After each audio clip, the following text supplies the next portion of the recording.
Assalamualaikum warahmatullahi wabarakatuh. Demikian caranya persidangan pada hari ini. Marilah kita berdoa. Berdoa dimulai. Selesai. Sidang pengadilan kelas 1A Batam yang mengadili perkara pada tanggal pertama dengan nomor 004 dari PDT-D dari 2022 dari PA-B antara Muhammad Farid Triawan sebagai penggugat dan alias sebagai tergugat. Bismillahirrahmanirrahim. Demi keadilan berdasarkan ketuhanan yang Maha Esa, Pengadilan Agama kelas 1A Batam yang memeriksa dan mengadili perkara tertutup pada tingkat pertama. Dalam sidang majelis hakim dijatuhkan putusan perkara cerai talak. Nama M. Farid Muhammad Farid Triawan, umur 28 tahun, agama Islam, pekerjaan wira swasta, bertempat tinggal di Taman Pesona Indah tahap 3, berkeluargaan Indonesia, disebut sebagai penggugat. Melawan nama ayah, umur 25 tahun, agama Islam, pekerjaan ibu rumah tangga, bertempat tinggal di Taman Pesona Indah tahap 3, berkeluarga negara Indonesia, disebut sebagai tergugat.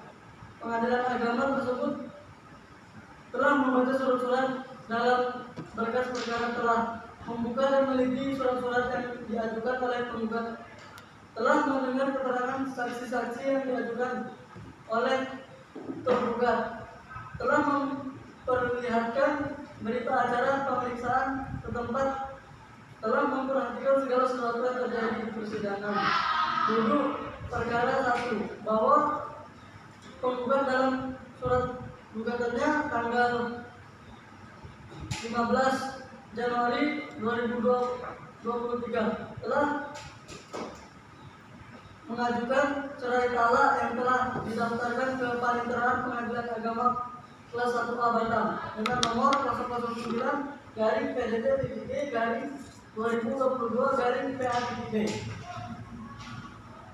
dengan dalil-dalil pada pokoknya sebagai berikut. Begitu juga tergugat yang datang bersama ketua hukumnya, bahwa majelis hakim telah melakukan upaya damai dengan memberi nasihat kepada penggugat supaya bersabar menunggu tergugat dan rukun kembali dalam rumah tangga, akan tetapi tidak berhasil. Penggugat tetap dengan dalil-dalil gugatannya untuk bercerai dengan tergugat. Poin ketiga, bahwa perkara ini tidak dapat dimediasi karena penggugat dan tergugat enggan berdamai. Meskipun telah diberi nasihat untuk menuju kembali, namun keduanya menolak selanjutnya. Selanjutnya dilakukan pemeriksaan dengan pembacaan surat gugatan menggugat yang dimaksud dan isinya tetap dipertahankan oleh penggugat. Yang keempat, bahwa untuk menguatkan dalil-dalil gugatannya, penggugat di persidangan telah mengajukan alat-alat bukti berupa saksi. Penggugatan 28 tahun, agama Islam, pekerjaan dengan swasta, kediaman Taman Pesona Indah tahap 3, bahwa saksi mengenal tergugat bernama Alia Ramadhani, bahwa saksi adalah tetangga juga, bahwa penggugat dan tergugat menikah pada tanggal 12 Juni 2010 di KUA Kecamatan Batu Aji. Secara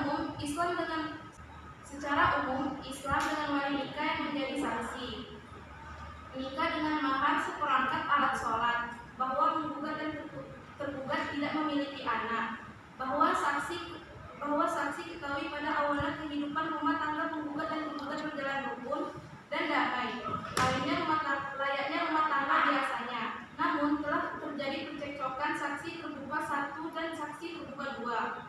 Alia Ramadhani, agama Islam, 25 tahun, pekerjaan wira swasta, kediaman Taman Pesona Indah tahap 3, Kota Batam. Dan Farid Triawan, umur 28 tahun, agama Islam, pekerjaan wira swasta, kediaman Taman Pesona Indah Kota Batam. Bahwa saksi mengenal tergugat, yakni Nur Anifah, bahwa saksi adalah keluarga tergugat, bahwa tergugat dan penugas menikah pada tanggal 12 Juni 2010 di Kecamatan Aji, secara hukum Islam dengan wali nikah ayah kandung. Puluhan bersama wali nikah yang menjadi saksi ada dua orang, yaitu saksi sendiri bernama saksi nikah dan saksi mahar. Seperangkat alat sholat bahwa saksi diketahui pada awalnya kehidupan rumah tangga penggugat dan tergugat berjalan rukun dan damai layaknya rumah tangga biasanya. Namun telah terjadi kecekcokan bahwa untuk mempersingkat urusan ini ditunjuk hal-hal sebagaimana dalam berita acara sidang sebagaimana bagian yang tidak terpisahkan dari keputusan ini. Baik, saya kembalikan lagi kepada ketua hakim.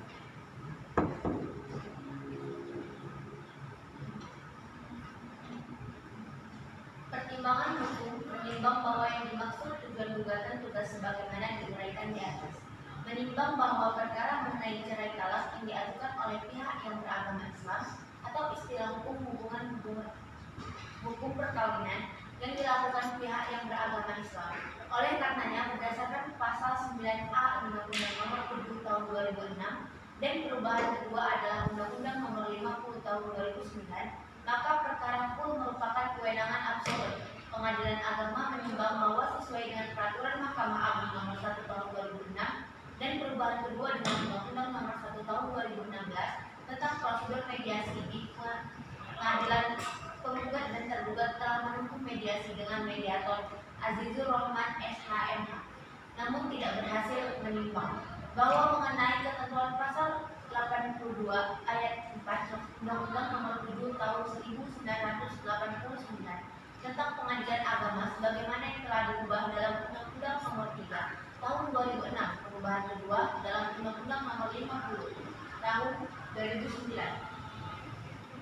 Contoh, pasal 30 ayat 1 Peraturan Pemerintah Nomor 9 Tahun 1975. Pada setiap persidangan majelis hakim telah berusaha menasihati penggugat untuk rukun kembali dengan tumbukan dan membina rumah tangga, namun tidak berhasil. Menimbang bahwa bukti P1 yang menjelaskan mengenai penggugat dan tergugat telah melangsungkan perkawinan pada tanggal 12 Juni 2010 tercatat di pegawai catatan KUA Batam sesuai kutipan akta nikah nomor 1.8.60 CS/K/2010 pada tanggal 12 Juni 2010. Majelis hakim menilai sebagai akta otentik karena dibuat oleh pejabat umum yang berwenang sebagaimana ditentukan pasal 1868 KUH Perdata, sehingga secara formil dapat diterima sebagai alat bukti serta mempunyai kekuatan pembuktian yang sempurna dan mengikat. Menimbang bahwa dari bukti P1 diketahui penggugat tercatat sebagai penduduk Batu Batam yang merupakan wilayah yurisdiksi Pengadilan Agama Batu Aji Batam sesuai ketentuan pasal 73 ayat 1 Undang-Undang Nomor 7 Tahun 1989 tentang Peradilan Agama sebagaimana sudah diatur dalam Undang-Undang Nomor 13 Tahun 2006 dan terakhir diubah dalam Undang-Undang Nomor 50 Tahun 2006. Menimbang bahwa saksi penggugat sudah dewasa dan sudah disumpah sehingga secara formal sebagaimana diatur pasal 172 ayat 1 angka 4 dan 5 LGB. Menimbang bahwa saksi penggugat menerangkan bahwa penggugat dan tergugat merupakan pasangan suami istri. Saksi yang menerangkan bahwa saksi sebagaimana keluarga penggugat sering mendengar penggugat dan tergugat bertengkar, di mana menimbang bahwa keterangan saksi-saksi tersebut merupakan fakta yang didengar sendiri dan dialami serta relevan dengan yang dibuktikan penggugat. Oleh karena itu, keterangan saksi tersebut telah memenuhi syarat material sebagaimana diatur dalam pasal 308 LGB, sehingga keterangan saksi tersebut memiliki kekuatan dan dapat diterima sebagai alat bukti. Menimbang bahwa keterangan saksi tersebut sesuai antara satu dengan yang lain, oleh karena itu, keterangan dua orang saksi tersebut sudah memenuhi pasal 309 LGB. Menimbang bahwa berdasarkan bukti P1, P2, dan P3 serta keterangan para saksi, bukti, fakta, dan kejadian sebagai berikut. Bahwa penggugat dan tergugat merupakan pasangan suami istri. Bahwa penggugat dan tergugat belum memiliki anak. Bahwa keadaan rumah tangga penggugat dan tergugat tidak harmonis karena sering bertengkar. Bahwa penggugat dan tergugat telah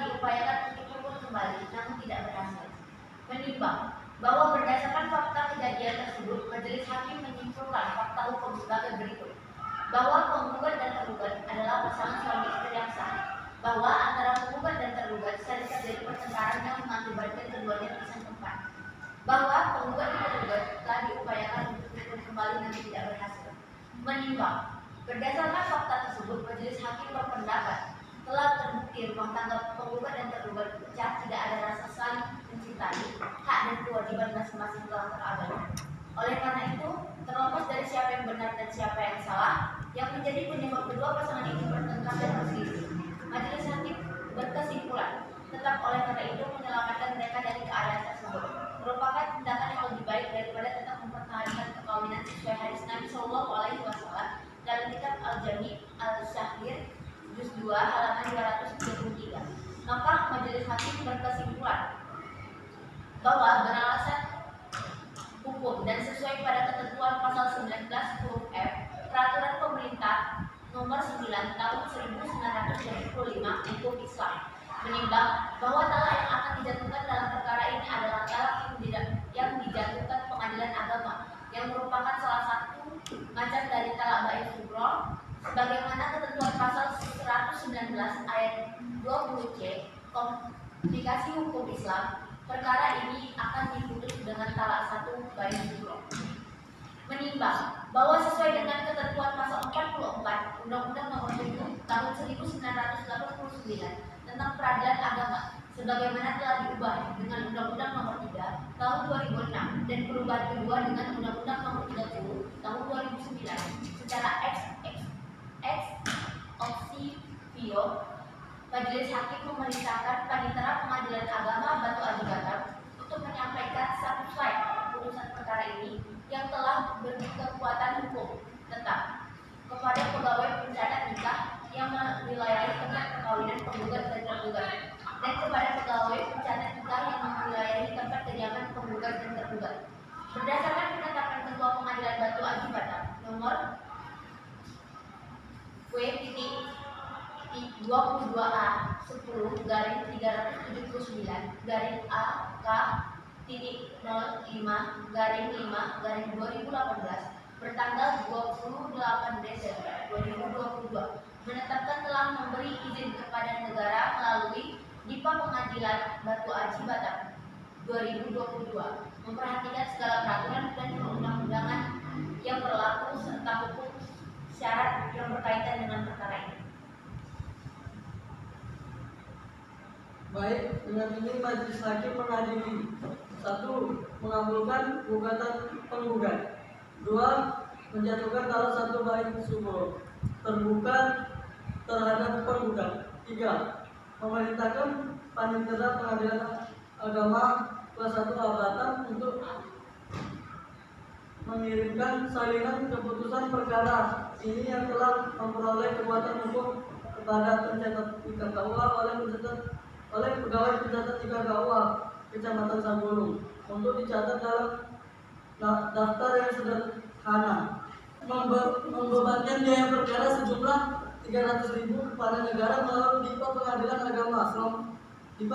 Agama kelas 1 Batam.